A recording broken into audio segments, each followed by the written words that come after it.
శ్రీ గురుభ్యో నమః.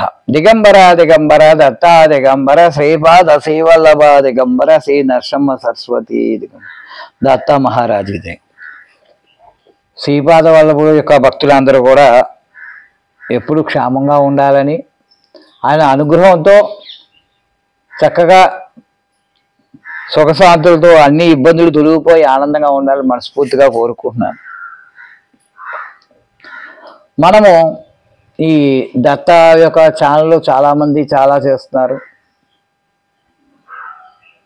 అనేకమైన కార్యక్రమాలు చేస్తూ ఈ దత్తుడిని ప్రచారం అనేది విపరీతంగా సాగుతున్నారు. అది దానికి ఆనందించాలి చాలా. అయితే అందరూ తొలొక మాట చెప్తున్నారు. మేము ఏ మాట వినాలి అని అంటే నేనేమంటాను, దత్తుడి మాట విను అంటారు. మన గురు చరిత్రలు ఏదైతే చెప్పారో అది వింటూ కొనసాగించండి, మంచిది.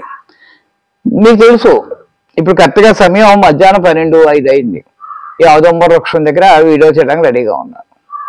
ఒక సంకల్పం, ఒక మనిషికి ఈ వీడియో చేసి మన గురువు గారు నాకు అందించిన పని ఏంటంటే శ్రీపాద వల్లభుడిని ప్రచారం చేయడం. మరి ఇంటింటికి ఊరు తిరగడానికి నాకు అంత ఆర్థిక స్తోమత లేదు. ఏదో నా దగ్గర ఉన్న నార్మల్ ఒక చిన్న ఫోన్తో వీడియోలు చేసి ఈ శ్రీపాద వల్లభుడు ప్రచారం చేయాలి. అది ఎప్పుడు చేయాలి అంటే ఒక నిర్ణయం తీసుకో. మధ్యాహ్నం 12 గంటలకి అయితే స్వామివారు భిక్షకి వెళ్ళి ఇక్కడికి వచ్చి ఉంటారు కాబట్టి ఇక్కడ శ్రీపాద ఈ యొక్క ఏదైతే ఈ ఔదంబర వృక్షం ఉందో ఆ నీళ్ళలో మాత్రమే చెప్తే స్వామివారు వింటారు. దాంతోపాటు నేను ఇక్కడ కూర్చోవడం నాకు బాగుంటుంది. ఇక్కడ మీరు చూడటం వల్ల ఈ యొక్క ఈ ఏదైతే ఉందో ఈ పాజిటివ్ వైబ్రేషన్స్ మీకు కూడా చెందుతాయి అని ఒక కోరిక. అది ఎంత ఎండగా ఉన్నా భక్తులు సహకారంతో చిన్న సెట్ చేశాను. ఇక్కడ వర్షం ఉన్నా సరే ఇక్కడే కూర్చొని చెప్తాను. అంటే అది ఒక సంకల్పం అన్నమాట, ఇది చెయ్యాలని. భక్తులు అటువంటి సంకల్పం ఉండాలి. ఇది సాధించగలనని ఒక సంకల్పం ఉంటే స్వామివారి అనుగ్రహం ఆల్రెడీ ఉంది మీ దగ్గర. మీ అందరి దగ్గర కూడా ఎవరైతే ఈ వీడియో చూస్తున్నారో వాళ్ళందరికీ స్వామి యొక్క అనుగ్రహం ఉంది. ఎవరైతే శ్రీపాద వల్లభుడి యొక్క జీవిత చరిత్ర చదువుతున్నారో వాళ్ళందరికీ కూడా శ్రీపాద వల్లభుడు అనుభవతుంది. ఎవరైతే గురు చరిత్ర పారాయణ చేస్తున్నారో వాళ్ళందరికీ గురువు యొక్క అనుగ్రహం ఉంది. సిద్ధమంగళ సూత్రం చదువుతున్నామంటే అర్థం ఏంటి? స్వామివారి పిలుపు మేరకు మాత్రమే చదువుతున్నాం అని అర్థం కదా. కాబట్టి స్వామివారి కోసం మళ్ళీ ప్రత్యేకించి మనం టైం కేటాయించక్కర్లేదు. మనం కేటాయించవలసింది ఏం టైము, ఏది కేటాయించాలి? మానవ యొక్క ధర్మం కోసము. అంటే మనం ఏదైతే కర్మానుసారం మనం చేయవలసిన పనులు ఉన్నాయో అది దానికోసం నివర్తించాలి. నేను అనేక వీడియోలో చెప్తున్నాను, నీవు దుఃఖం అన్నది జయించాలి. నువ్వు దుఃఖం ఏడుస్తూ కూర్చుంటే నీ బ్రెయిన్ ముదువారిపోతుంది, అది నువ్వు ఏమి చేయలేవు. అప్పుడు స్వామివారి దగ్గరికి కూడా వెళ్ళలేవు.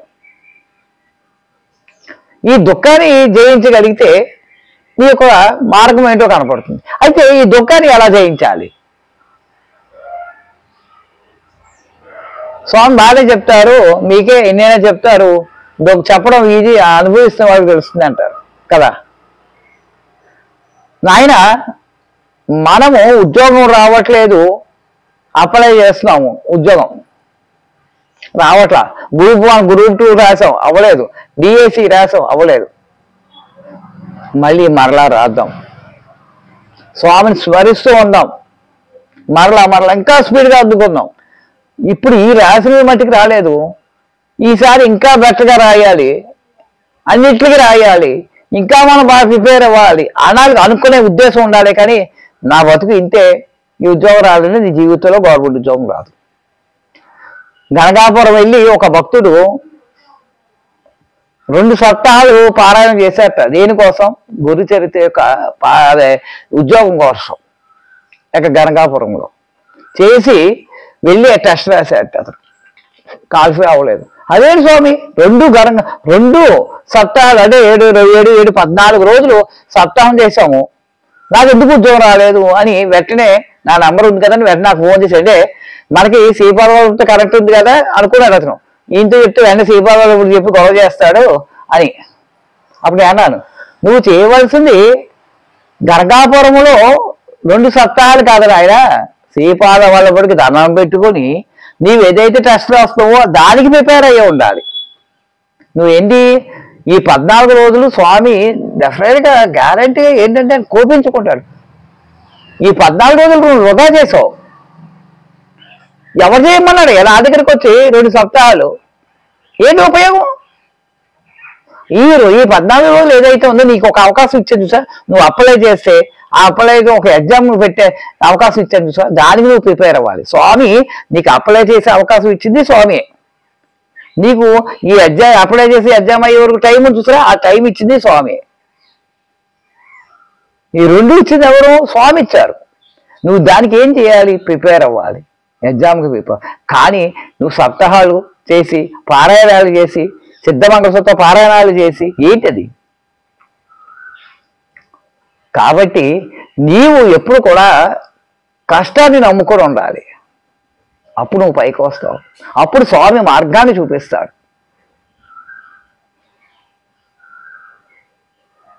నువ్వు ఏమనుకుంటావు అంటే, చాలా మంది ఏమనుకుంటుంటారంటే ఈ జాబ్లో ఇంత విపరీతమైన కష్టాలు వచ్చేస్తున్నాయి, ఇంత బాధ పడిపోతున్నాను అని. పిల్లలారా, ఈ ఉద్యోగం లేక బాధపడే వాళ్ళు చాలా మంది ఉన్నారు. ఈ ఉద్యోగం లేకపోయిన బాధ కన్నా ఉద్యోగంలో పడుతున్న బాధను మంచిదే కదా. ఈ బాధపడితే నెలకి ఇంత జీతం వస్తుంది. ఉద్యోగం లేకపోతే బాధపడితే నెలకి చివరికి ఏమొస్తుంది? నీరసం వస్తే హాస్పిటల్కి వచ్చి ఆ ఖర్చు కూడా డబ్బులు ఉండవు. నీవేదైతే ధర్మాన్ని ఉందో ఆ ధర్మం ఏదైతే ఒక స్వామి చెప్పిన ఒక కార్యం ఉందో దాన్ని దివ్యంగా పూర్తి చేసుకెళ్ళాలి. అంతే తప్పించి ఈ స్వామి కష్టాలు పెట్టారు, స్వామి నన్ను పరీక్ష పెడుతున్నారు, మీరు స్వామి పరీక్ష పెట్టకుండా ఉంటే చాలునైనా.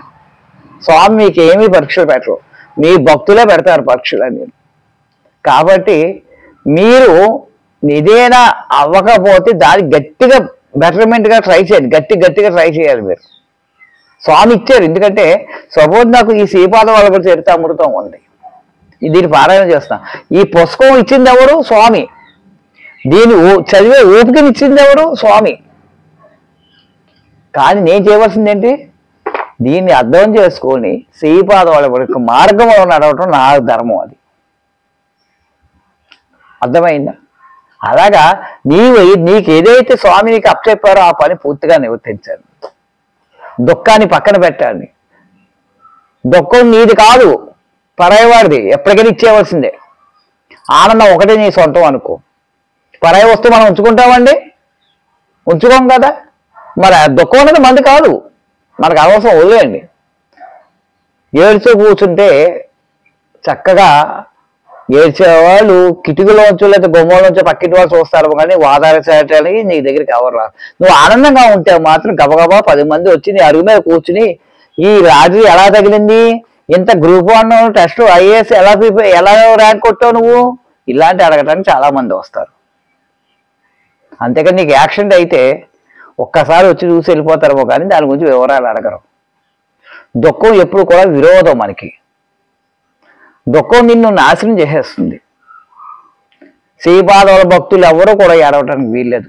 శ్రీపాద గురు భక్తులు ఎవరు కూడా ఏడవటానికి వీల్లేదు. దుఃఖాన్ని జయించండి, స్వామికి అనుగ్రహానికి దగ్గర అవ్వండి. శ్రీపాద చరిత అమృతం చదవండి, కానీ ఖాళీ సమయంలో మాత్రమే చదవండి. సిద్ధమంగళసూత్ర పారాయణ చేయండి, ఖాళీ సమయంలో చేయండి.